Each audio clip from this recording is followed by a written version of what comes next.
Kurt Busch and Ashley Van Metre, a sudden shocking split. Kurt Busch, the 2004 NASCAR Cup Series champion, seemed to have it all. A successful racing career and a glamorous marriage to professional polo player Ashley Van Metre. The pair met at a party on Ashley's family farm back in 2011, hit it off, and got engaged in 2015. Their January 2017 wedding in St. Bart's was a star-studded affair. Aerosmith's Steven Tyler even officiated the ceremony. For 5 years, Kurt and Ashley appeared to be a power couple straddling the worlds of motorsports and high society. That image, though, came crashing down in May of 2022. Only days after Busch scored a big win at Kansas Speedway with his new 2311 racing team, news broke that Ashley had filed for divorce in Florida. The filing sent shockwaves through NASCAR fandom, not least because of its startling allegations. Ashley's court documents claim that the marriage was irretrievably broken and that Busch had committed a tortious act against her. While the exact nature of this alleged wrongdoing wasn't made public, media reports painted a tense picture. Ashley said that Kurt cut off her access to their joint bank accounts and credit cards and even ordered her to leave their home by the 1st of June. In the court of public opinion, fans were stunned by the severity of those claims, especially since Busch had largely kept this marriage out of tabloid headlines up until that point.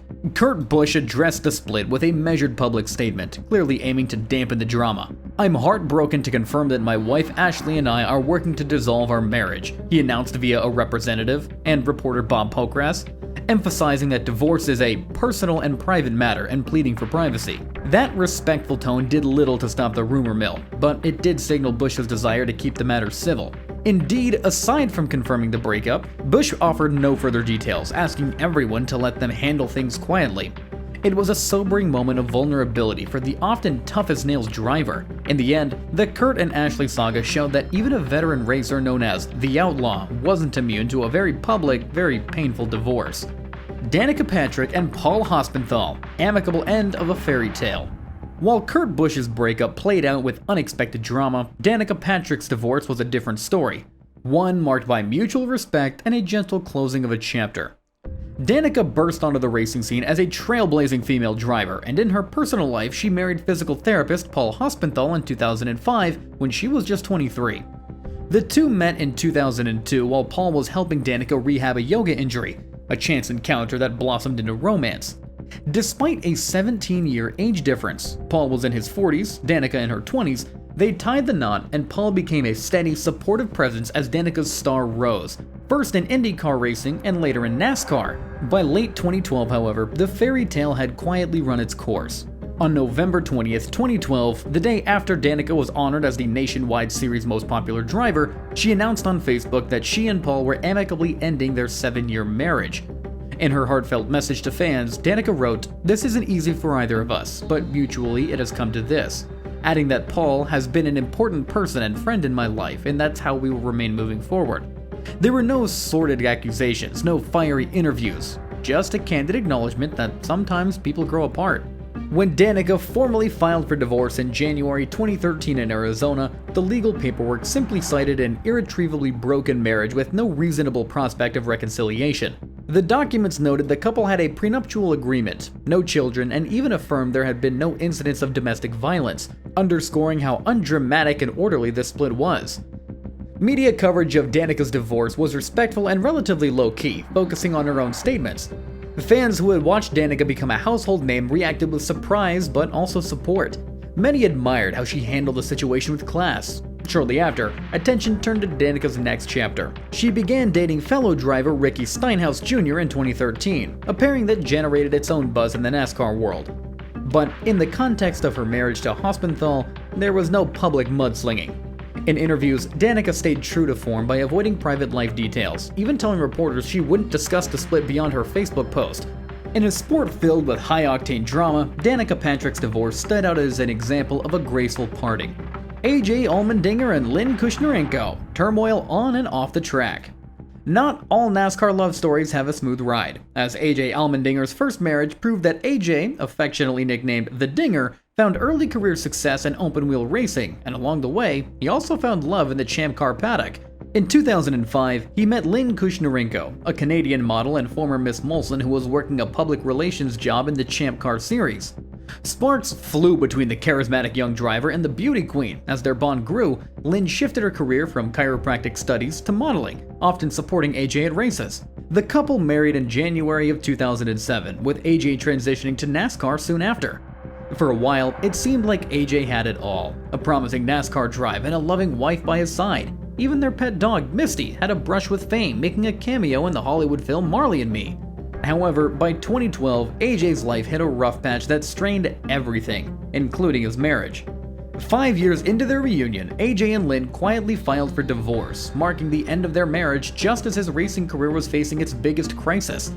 In the summer of 2012, Allmendinger had been suspended by NASCAR for violating the sport's drug policy, a shocker that saw him temporarily ousted from his high-profile ride with Team Penske. He later admitted that he tested positive for a prescription Adderall pill that he took unknowingly, and he entered the Road to Recovery program. This period was a perfect storm of personal and professional turmoil. As AJ fought to rebuild his reputation on the track, his relationship with Lynne was falling apart. The divorce itself flew under the radar. There was no public accusations or messy court battles reported. It seems the split was as private as possible, likely finalized sometime in late 2012. Fans learned about it after the fact, noticing that Lynne had stopped appearing at the track and even reverted to her maiden name on social media. Industry observers couldn't help but connect the dots between Allmendinger's struggles in competition and the strain at home. As one reporter noted, the divorce and suspension happened at a time when the driver was going through a rough patch on the track. In retrospect, AJ himself acknowledged that period was the low point of his life. But this story has a silver lining. AJ Allmendinger clawed his way back into NASCAR, notching wins in the years that followed, and found happiness again with a new love.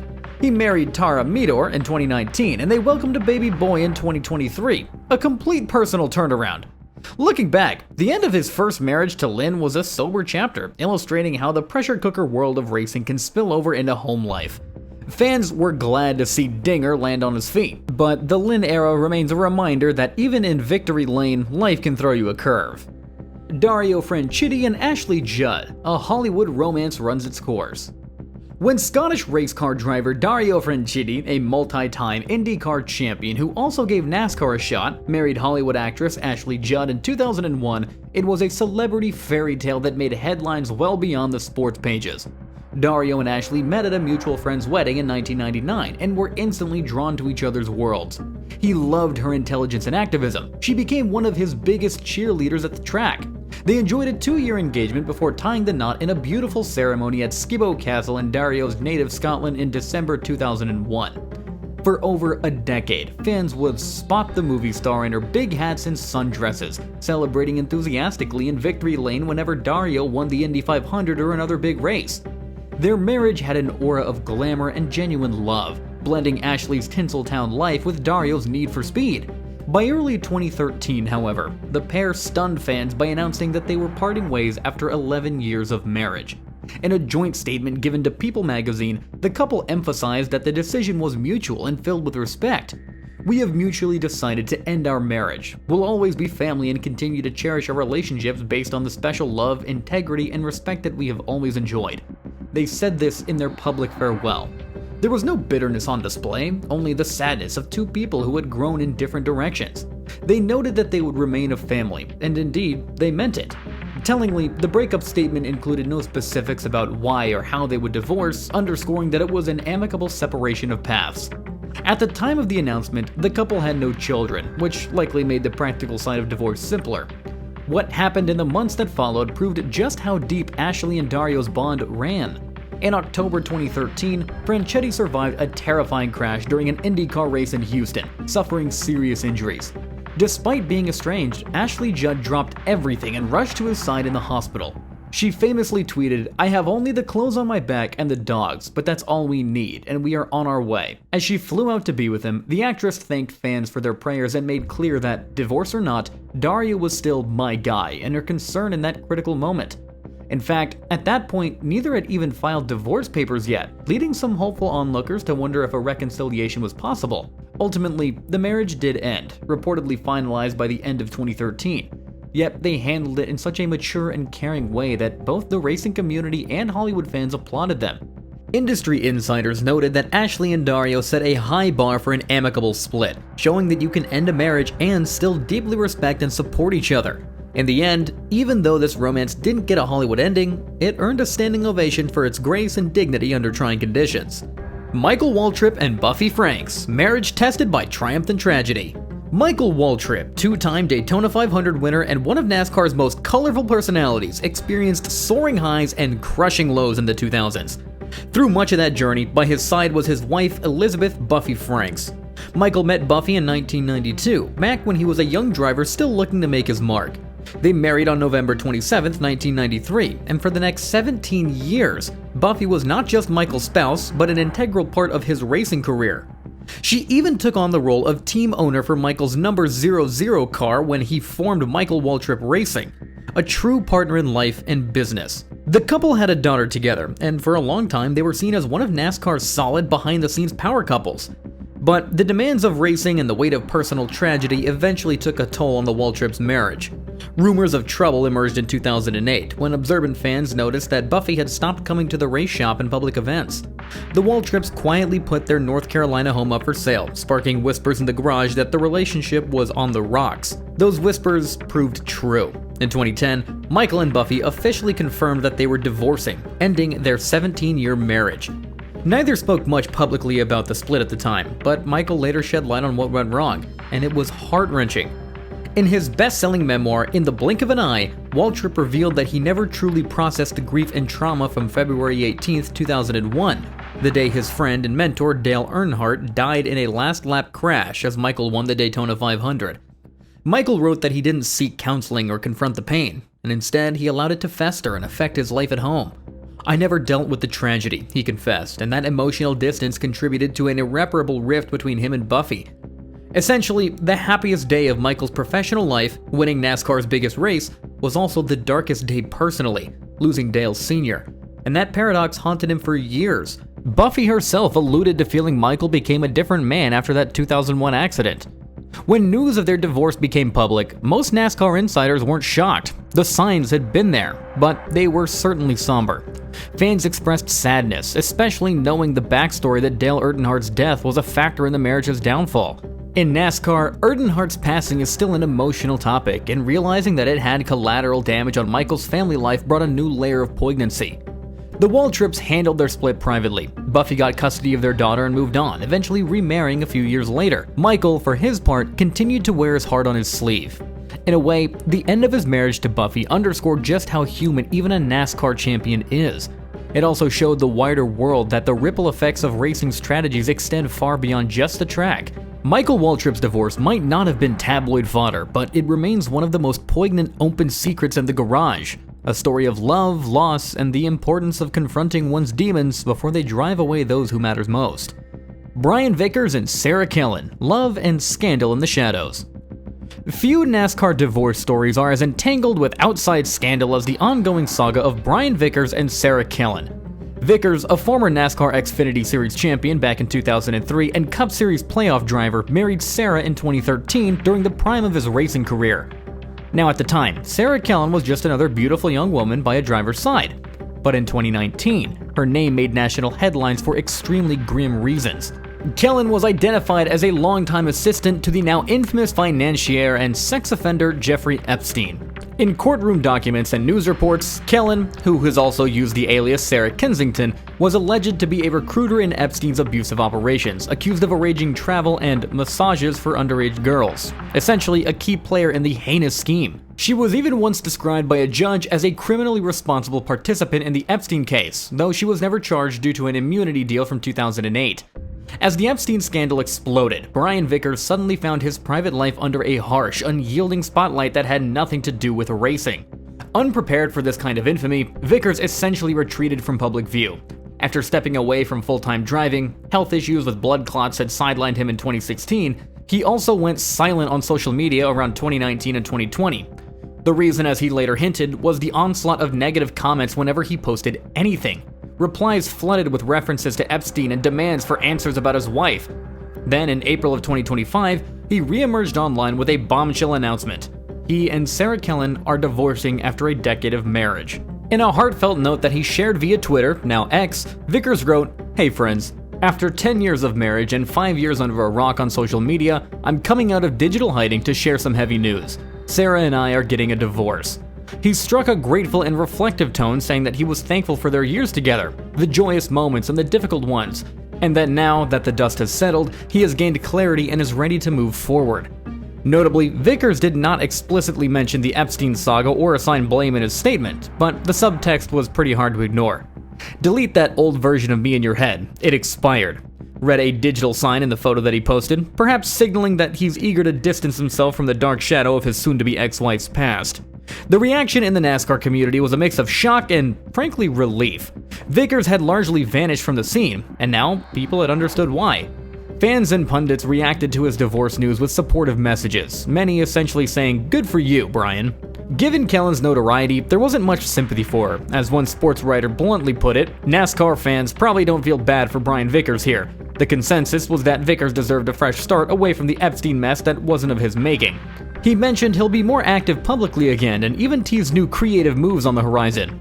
In the bigger picture, this divorce highlighted how a NASCAR driver's life can be upended by forces entirely outside the racing bubble. It's a story that's still unfolding. As of 2025, the divorce is in progress, but one thing is clear: Brian Vickers is ready to close this tumultuous chapter. As he signed off in his announcement sending love and grace to supporters, fans couldn't help but send some back his way, hoping that the former champion finds smoother roads ahead, far from the ugly headlines of the past few years. Dale Earnhardt Sr.'s early divorces, turbulence before the triumphs. Long before the era of social media and 24/7 news, NASCAR's greatest legend, Dale Earnhardt Sr., lived through his own shares of marital ups and downs. Earnhardt was as fearless in life as he was on the track, and that included marrying young.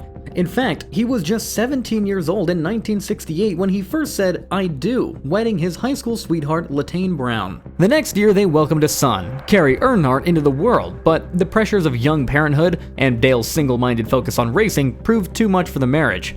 By 1970, barely 2 years in, Dale and Latane had divorced while Dale was still a teenager himself. It's a chapter of the Intimidator's life that many newer fans are surprised to learn about.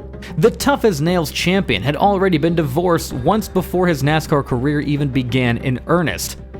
Earnhardt didn't stay single for long, though. In 1971, he married Brenda Gee, later known as Brenda Jackson, the daughter of legendary NASCAR builder Robert Gee.